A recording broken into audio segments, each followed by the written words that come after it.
교수님 안녕하세요. 네, 안녕하세요.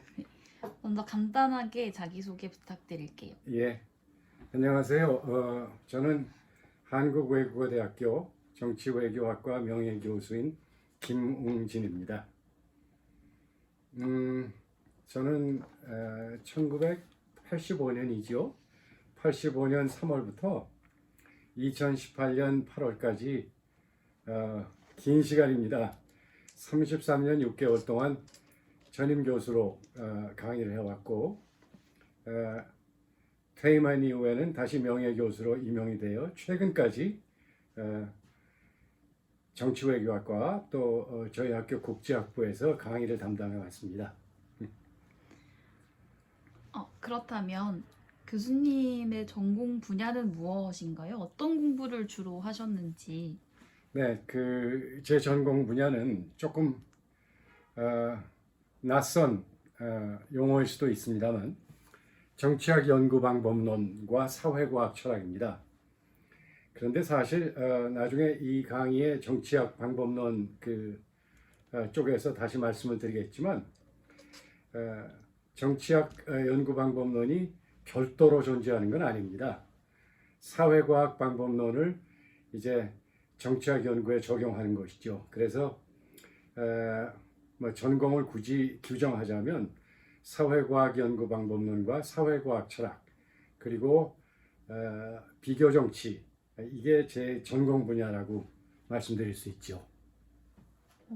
그렇다면 지금까지 어떤 연구를 하셨는지 궁금합니다. 간략하게 소개해 주실 수 있을까요? 복잡한 얘기입니다만 간단하게 말씀드리면 그간 여러 편의 논문도 쓰고 또 책도 쓰고 하는 동안 제가 지녀온 몇 가지의 연구의 맥락이랄까 흐름이랄까 그런 것들이 있어요. 첫 번째는 어떤 연구 방법론이 학자들에게 널리 수용되는 과정과 경로입니다. 그런데 그 과정과 경로가 그렇게 순수하게 과학적인 것만은 아니고 상당한 정치적 성격을 갖고 있다고 저는 보았거든요.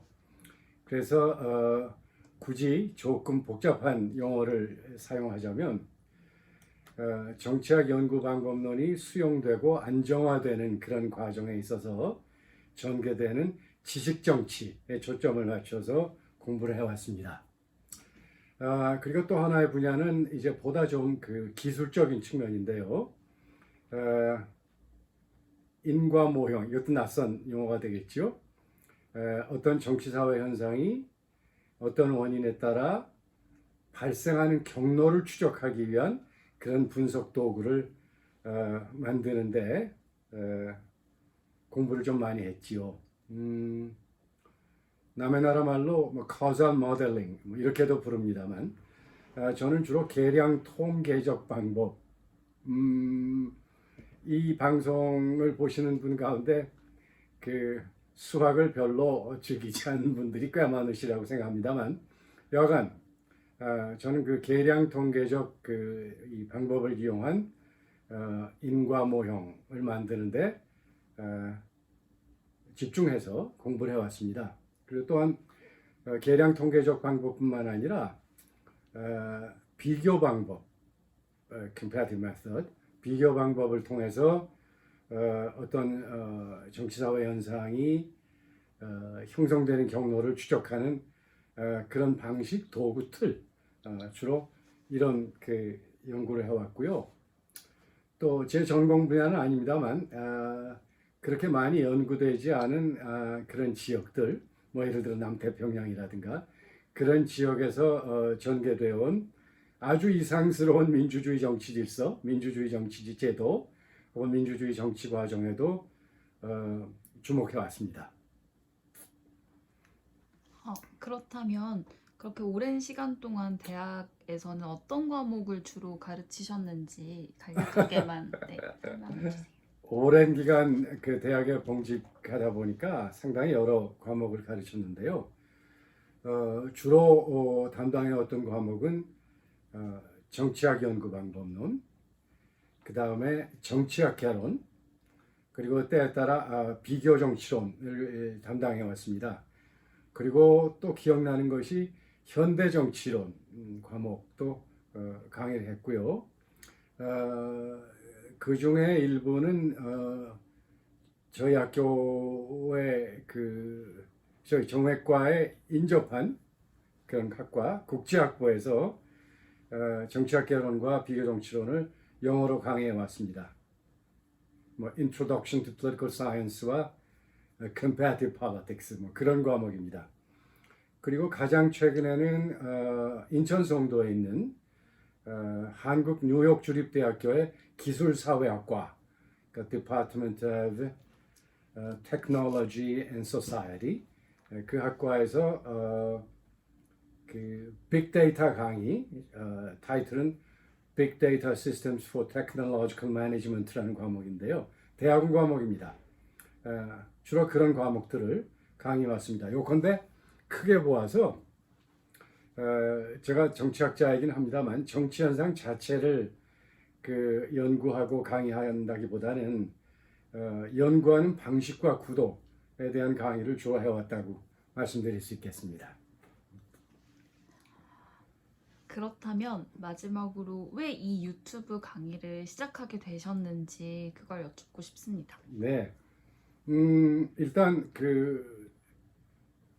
저를 지금 보시고 계시겠지만 저는 지금 외국어대학 근처에 제 개인 연구실에서 이 유튜브 방송을 찍고 있어요. 그런데 복장도 이렇게 편안합니다. 정치외교학과 학생들이 대학에 처음 입학해서 만나는 과목이 정치학 개론입니다. 그런데 물론 고등학교 교과목 가운데 정치학에 관련된 그런 과목도 있다고 들었습니다만 대개 이 신입생들이 새내기들이 정치학 개론을 처음 수강하고 상당히 놀라게 됩니다. 그 이유는 전혀 새로운 용어들, 개념들, 그리고 사고의 틀들을 배우게 되거든요. 그래서 제일 처음 배우는 과목임에도 불구하고 그렇게 쉽게 공부할 수 있는 분야는 아닙니다.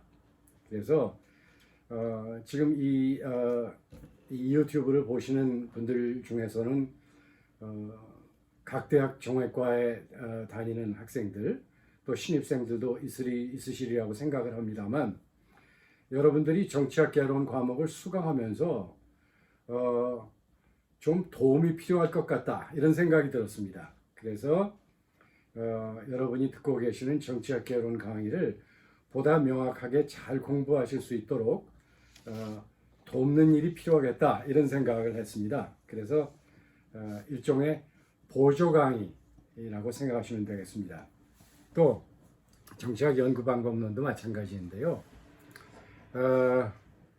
뭐 제가 연구 방법론 강의를 오래 했습니다만 학생들이 이구동성으로 하는 얘기가 왜 이리 복잡하고 어려우냐 이런 얘기를 하거든요.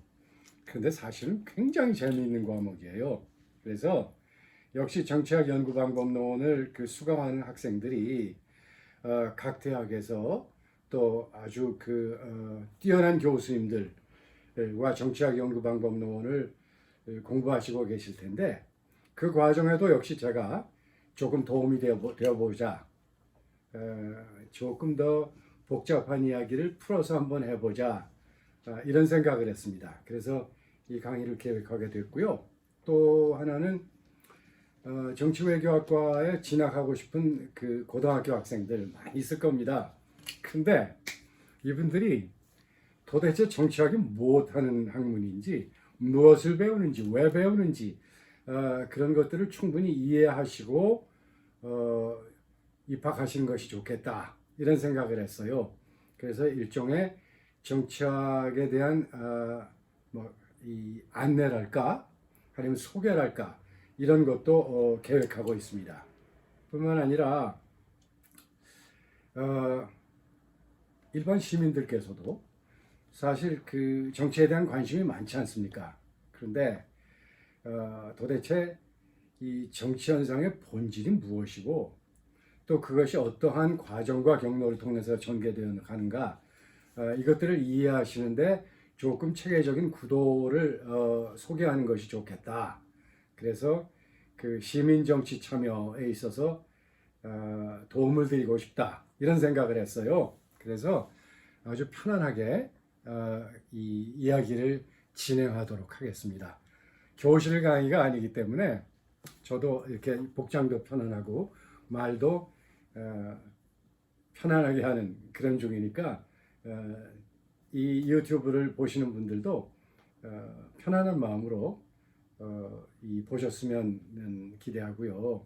그다음에 쌍방향 강의면 참 좋겠는데 제가 아직 그런 여건이 되지 않아서 그것이 좀 아쉽습니다만 혹시 질문이 있거나 또 제가 하시고 싶은 이야기가 있으시면 언제든지 그 말씀하실 수 있도록 그런 경로를 준비해 볼까 그런 생각을 하고 있습니다.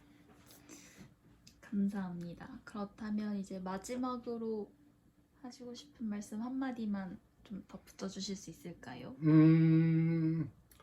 강의라고 생각하시면 조금 부담이 되실 테니까 그저 꽤 오랫동안 정치학 공부를 하고 가르쳐 온 사람과 함께 우리나라 정치 또 정치학에 대해서 이렇게 이야기를 나누는 그런 기회로 받아들여 주셨으면 고맙겠습니다.